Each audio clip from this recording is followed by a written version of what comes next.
त्रेता युग में श्री राम का अवतार हुआ। यह युग भारतीय इतिहास में एक महत्वपूर्ण समय था, जब धर्म और सत्य की पुनर्स्थापना के लिए भगवान ने मानव रूप में जन्म लिया। यह समय धर्म और सत्य के लिए जाना जाता है। इस युग में समाज में नैतिकता और धार्मिकता का विशेष महत्व था और लोग अपने कर्तव्यों का पालन करते थे। इसी युग में हनुमान जी ने जन्म लिया। उनका जन्म एक दिव्य घटना थी, जो पवन देव और अंजना के आशीर्वाद से हुआ था। हनुमान जी शक्ति और भक्ति का प्रतीक है। उनकी भक्ति और शक्ति ने उन्हें एक अद्वितीय स्थान दिलाया। हनुमान जी में अद्भुत शक्ति थी। उन्होंने अपने जीवन में कई चमत्कारी कार्य किए, जैसे पर्वत उठाना और समुद्र पार करना। उनका बल और पराक्रम अतुलनीय था। वे हमेशा धर्म की रक्षा के लिए तत्पर रहते थे और अपने अद्वितीय साहस से सभी को प्रेरित करते थे। श्री राम और रावण के बीच भयंकर युद्ध हुआ। यह युद्ध लंका में हुआ था। रावण ने माता सीता का हरण कर लिया था। श्री राम अपनी पत्नी सीता को वापस लाने के लिए लंका आए थे। युद्ध में लक्ष्मण जी घायल हो गए। मेघनाद ने एक शक्तिशाली बाण चलाया। लक्ष्मण जी उस बाण को सहन नहीं कर पाए। वो मूर्छित होकर गिर पड़े। लक्ष्मण जी की हालत देखकर सब चिंतित हो गए। उनके चेहरे पर चिंता की लकीरें साफ दिखाई दे रही थीं। सभी को लग रहा था कि अब कोई चमत्कार ही उन्हें बचा सकता है।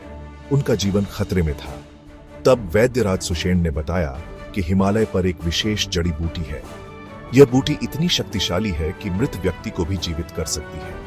उस जड़ी बूटी का नाम संजीवनी है।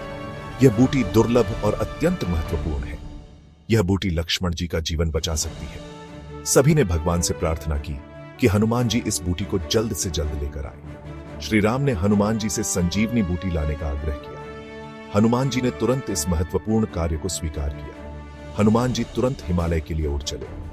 वे अपनी पूरी शक्ति और संकल्प के साथ इस मिशन पर निकले। रास्ते में उन्हें कई राक्षसों का सामना करना पड़ा।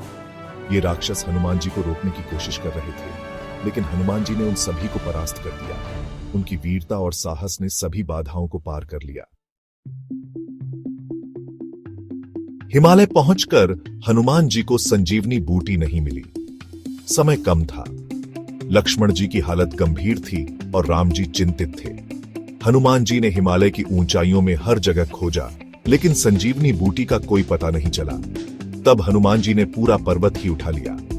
उन्होंने सोचा कि अगर बूटी नहीं मिल रही है तो पूरा पर्वत ही ले जाना बेहतर होगा। वे पर्वत को लेकर लंका की ओर चल दिए। उनकी गति इतनी तेज थी कि वे हवा में उड़ते हुए पर्वत को लेकर सीधे लंका पहुंच गए।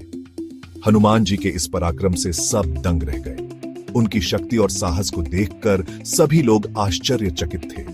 हनुमान जी समय पर संजीवनी बूटी लेकर लंका पहुंच गए। उन्होंने तुरंत बूटी को लक्ष्मण जी के पास पहुंचाया। लक्ष्मण जी को बूटी दी गई और वे स्वस्थ हो गए। राम जी और उनकी सेना ने हनुमान जी का धन्यवाद किया। हनुमान जी की भक्ति, साहस और शक्ति से सब प्रभावित हुए। उनकी निष्ठा और समर्पण ने सभी को प्रेरित किया। हनुमान जी का यह पराक्रम हमें सिखाता है कि दृढ़ संकल्प और भक्ति से कुछ भी असंभव नहीं है। उनकी कहानी हमें यह भी सिखाती है कि सच्ची भक्ति और समर्पण से हम किसी भी चुनौती का सामना कर सकते हैं।